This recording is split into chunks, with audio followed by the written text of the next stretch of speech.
একদা এক সিংহ তার অনুচর বন্ধু শিয়ালকে বলল, যা আমার জন্য খাবার নিয়ে আয়। শিয়াল এবার খাবারের খোঁজে প্রথমে ঘোড়ার কাছে গিয়ে বলল, হ্যালো মিস্টার পশুশ্রেষ্ঠ অশ্ববাবু, কেমন আছেন? ঘোড়াটি শিয়ালের এমন মিষ্টি সুরে ডাক শুনে অবাক হয়ে যায়। সে চিন্তা করে, শিয়াল খ্যাক খ্যাক ছাড়ার কোনো কথা বলে না, সে আজ এত মধুর সুরে ডাকছে কেন? নিশ্চয়ই এর পিছনে কোনো বদ মতলব আছে। ঘোড়া শিয়ালের ডাকে সাড়া দেয় না। শিয়াল এবার ময়ূরীর কাছে গিয়ে বলল, ময়ূরীদি, আপনি কেমন আছেন? তোমায় দেখতে ভারী মিষ্টি লাগছে। ময়ূরীও বুঝতে পারে শিয়ালের মিষ্টি বচনের পিছনে কোনো বদ মতলব লুকিয়ে আছে। এ নিশ্চয় কোনো ভালো লক্ষণ নয়। সেও সাড়া দেয় না শিয়ালের ডাকে। শিয়াল এবার গাধার কাছে গিয়ে বলে, বাহ, তোমাকে তো খুবই হ্যান্ডসাম মনে হচ্ছে। এরকম একটা হ্যান্ডসাম প্রাণী খেটে খেটে জীবনটা নষ্ট করে দিল। তোমাকে আর কষ্ট করতে হবে না। আমাদের সিংহ রাজার বয়স হয়ে গিয়েছে, তিনি অবসরে যাবেন। তিনি বলেছেন তোমাকে রাজা বানাবেন।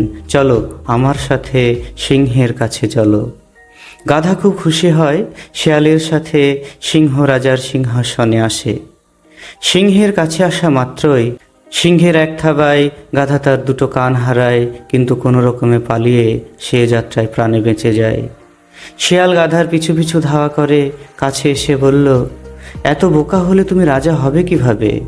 রাজা তোমার মাথায় মুকুট পরাবে, কিন্তু দুপাশে দুটো কান থাকলে কি রাজমুকুট ঠিক মতো মাথায় বসবে? তাই তো তোমার কান দুটো প্রথমেই তুলে নেওয়া হলো। অবুঝ প্রাণী শিয়ালের কুমতলব কিছুই বুঝল না। এটাকে বলা হয় গ্রুমিং। শিয়াল এবার বলল, চলো চলো আমার সাথে চলো, দেরি হলে অন্য কেউ আবার রাজা হয়ে যাবে। গাধা আবার শিয়ালের কথায় বিশ্বাস করে সিংহের কাছে আসে, আর সিংহের আর এক থাবায় তার লেজখানা খসে পড়ে। কিন্তু এবারেও গাধা পালিয়ে বাঁচে। শিয়াল যথারীতি গাধার কাছে এসে বলে, আবারও ভুল করলে বন্ধু, লেজ থাকলে রাজার সিংহাসনে বসবে কিভাবে? তাই তো তোমার লেজটা খসানো হয়েছে। অবুঝ প্রাণী দূরদর্শী চিন্তা করতেই পারে না। এটাকে বলা হয় আল্ট্রা গ্রুমিং, মানে একেবারে ফাইনাল টাচ। চলো চলো তাড়াতাড়ি সিংহাসনে চলো, শিয়ালটি গাধাকে বলল। গাধা আবারও সিংহাসনের কাছে এসে হাজির হলো।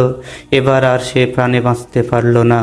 সিংহের থাবায় তার ক্ষতবিক্ষত দেহখানা মাটিতে লুটিয়ে পড়ল। সিংহের দাঁতে রক্তের দাগ। শিয়াল সিংহকে বলল, মহারাজা, এত কষ্ট করে আপনি খাবেন? মাথাটা আমাকে দেন, আমি সুন্দর করে প্লেটে সাজিয়ে দিই। শিয়াল গাধার ব্রেনটুকু খেয়ে মাথার অবশিষ্ট অংশ সিংহকে দেয়। সিংহ বলে, ব্রেন কোথায়? শিয়াল বলে, মহারাজ, যে বারবার ধোঁকা খেয়েও আপনার কাছে এসেছে, আপনি কি মনে করেন তার ব্রেন বলে কিছু আছে? গাছের ডালের উপর থেকে ময়ূর বলে, ওর ব্রেন ঠিকই আছে, কিন্তু অতি সহজ সরল হওয়ায় প্রতারকদের কুমতলব সে বুঝতে পারেনি। পেঁচা তার সন্তানকে বলে, এই ঘটনা থেকে তোমরা কি শিখলে? পেঁচার বাচ্চারা বলে উঠল, মা, আমরা এই শিক্ষায় পেলাম যে হঠাৎ করে কেউ যদি বড় আপন হয়ে ওঠে, তবে বুঝতে হবে তার গোপন দুরভিসন্ধি আছে। আর আমরা এটাও শিখলাম যে যার যে কাজ তাকে সেটাই করতে হয়, অন্যের কুমন্ত্রণা শুনতে হয় না। লোভের ফল কখনো মিষ্টি হয় না। সাদাসিধা হওয়া ভালো, কিন্তু বোকা হওয়া ভালো না। সবচেয়ে বড় জিনিস যেটা শিখলাম তা হলো, প্রতারকদের একবার বিশ্বাস করা যায়, কিন্তু বারবার বিশ্বাস করা যায় না। অতি বিশ্বাস করে সে ঠকেছে আজ, আর নিজের জীবন দিয়ে তার বিশ্বাসের মর্মদন্ত পরিসমাপ্তি ঘটেছে।